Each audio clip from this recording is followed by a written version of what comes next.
સમાચારોની વચ્ચે મહત્વના સમાચાર સામે આવ્યા છે। રાજકોટથી જણાવી દઈએ, નંદની બોસમિયા કેસમાં નવો વળાંક આવ્યો છે। પરિવારનો દાવો છે કે આત્મહત્યા નહીં, હત્યા કરવામાં આવી છે। 3 આરોપીઓની પોલીસે ધરપકડ કરી। ફરિયાદ બાદ પોલીસે ઝડપી કાર્યવાહી કરી। પરિવારની દોષિતોને કડક સજાની માંગ। સમગ્ર મામલે પોલીસની તપાસ યથાવત છે। રાજકોટમાં આમ આદમી પાર્ટીની મહિલા નેતા નંદની બોસમિયાના આપઘાતના કેસમાં હવે નવો વળાંક આવ્યો છે। જેતપુર તાલુકાના નવાગઢ ખાતે રહેતા નંદનીના પરિવારજનોએ મીડિયા સમક્ષ આવી ગંભીર આક્ષેપો કરતા દાવો કર્યો છે કે નંદનીએ આપઘાત કર્યો નથી, પરંતુ તેની હત્યા કરવામાં આવી છે। નંદનીના પિતા અને બહેને જણાવ્યું કે આ કેસમાં સંડોવાયેલા તમામ આરોપીઓને કડકમાં કડક સજા મળવી જોઈએ અને તેમને ફાંસીની સજા ફટકારવામાં આવે। પરિવારનો આક્ષેપ છે કે નંદનીના મૃત્યુ બાદ મુખ્ય આરોપી અસલમ અને તેના પરિવારજનોએ પોતાના વિસ્તારમાં પૈંડા વહેંચીને ઉજવણી કરી હતી। જે અત્યંત દુઃખદ અને અમાનવીય ઘટના છે। પરિવારના જણાવ્યા મુજબ નંદનીના મૃત્યુ બાદ તેઓ અનેક વખત રાજકોટ શહેર તાલુકા પોલીસ સ્ટેશનના ચક્કર લગાવતા રહ્યા। જોકે ફરિયાદ નોંધવાને બદલે પોલીસ દ્વારા તપાસ ચાલુ હોવાનું કહી સમય પસાર કરવામાં આવતો હતો। પરિવારનું કહેવું છે કે બાદમાં તેમણે વિશ્વ હિન્દુ પરિષદનો સંપર્ક કર્યો અને ત્યારબાદ પોલીસ કમિશનર તથા ડેપ્યુટી કમિશનર ઓફ પોલીસ સમક્ષ રજૂઆત કરી હતી। આ રજૂઆત બાદ રાજકોટ શહેર તાલુકા પોલીસ સ્ટેશનમાં આખરે ફરિયાદ નોંધાવવામાં આવી હતી।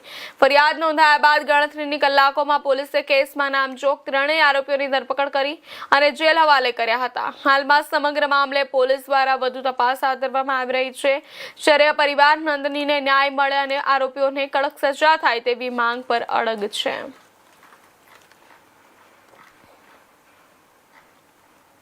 વજીભાઈ બોસમિયા છે, નવાગઢનો રહેવાસી છું અને નંદનીના પપ્પા છું। મારી માંગ એટલી જ છે કે અત્યારે જે કોઈ વિધર્મી આ બનાવ બન્યો છે, મારી દીકરીને મારી નાખવામાં આવેલી છે, એનો મને સરખે સરખો ન્યાય મળે અને જેટલા આરોપીઓ છે એને ફાંસીની સજા મળે એવી અપેક્ષા હું સરકારશ્રી કોર્ટ પાસે રાખું છું। બનાવમાં એવું હતું કે જ્યારે મારી દીકરીને મારી નાખવાની ત્યારે મારી નાની દીકરીને જાણ થઈ, બરોબર, ત્યારે અમે અહીંયા રાજકોટ આવ્યા ત્યારે મૃત્યુ હાલતમાં અમને મળી, બરોબર। 108 એને મૃત્યુ જાહેર કરી। તે પછી અમે એને સરકારી હોસ્પિટલે લઈ ગયા PM માટે, બરોબર। પછી સવારે ફોરેન્સિક PM કરાવવા માટે અમે માગણી કરી, ફોરેન્સિક PM કરાવેલું છે હાલ। પછી અવારનવાર હું પોલીસ તંત્ર પાસે જતો, ત્યારે એ લોકો એવું કહેતા કે તપાસ ચાલુ છે, કોઈ જાતનો ગુનો દાખલ થતો કરેલ નહોતો। ત્યારબાદ અમે જ્યારે અમારી દીકરીનું પાણી ઢોર હતું ત્યારે આ વિધર્મીઓ તેના વિસ્તારમાં પેડા વેચ્યા અને એવું કીધું કે મેં હિન્દુની દીકરીને મારી નાખી છે, મારું શું કરી લીધું।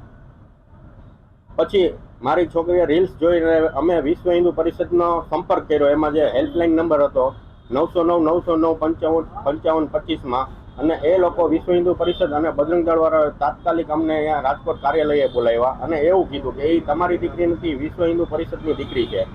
તે પછી હાલ અત્યાર સુધી જે કાંઈ અમારી સાથે થયું ત્યારે અહીંના અગ્રણીઓ જે હતા વિશ્વ હિન્દુ પરિષદના, તેને અમને CP સાહેબને મળાવ્યા, DCP સાહેબને મળાવ્યા તથા તાલુકા PIને મળાવ્યા અને તાત્કાલિક FIR કરાવી અને આરોપીઓની અટક કરાવી અને અત્યારે હાલ એ જેલ હવાલે છે। મારું નામ રૂપલ આનંદભાઈ બોસમિયા છે। શું માંગ છે? અમારી માંગ અત્યારે એટલી જ છે કે આ જે 3 આરોપી છે એને કડકમાં કડક સજા મળે અને બીજી કોઈ દીકરી સાથે આવું ન થાય એવી એને સજા મળે, ફાંસીની સજા મળે એને। ઘટનામાં તો મારી બેનને મારી નાખેલી, અવારનવાર મને કહેતી હતી કે આ મને અસલમ ને એની ઘરવાળીની લોકો થઈને મને મારી નાખશે, એને બીક જ હતી અને વારંવાર કીધું હતું। અને સૌથી પહેલા તો હું વિશ્વ હિન્દુ પરિષદ અને બજરંગ દળનો આભાર માનું છું કે અમને જ્યારે એની ઉપર ફરિયાદ નહોતી થતી, પોલીસ એવું વારંવાર અમે પોલીસ પાસે જતા ત્યારે અમને એવું કીધું હતું કે તપાસ ચાલુ, ત્યારે ફરિયાદ નહોતી થતી, ત્યારે વિશ્વ હિન્દુ પરિષદ અને બજરંગ દળના પ્રમુખ અને એની આખી ટીમ આવી અને CP સાહેબની મુલાકાત કરાવી, DCPની મુલાકાત કરાવી અને તાલુકામાં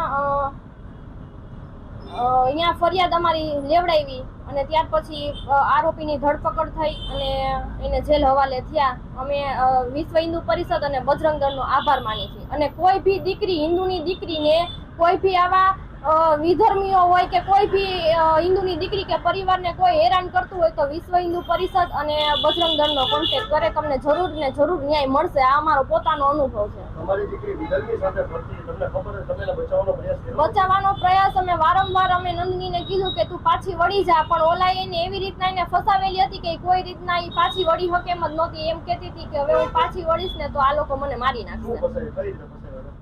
એને એવું કીધું હતું કે મારી ઘરવાળી એને છેલ્લા 4 વર્ષથી કોઈ જાતના રિલેશન નથી કે અને મને તારી હારે રહેવું છે ને એવી રીતના બધું કહીને એને ભોળવી લીધી હતી. પણ ખરેખર એની પત્ની હારે હતો, એ મારી બેનને જાણ નહોતી પેલા. તમને વારંવાર કીધું તમારા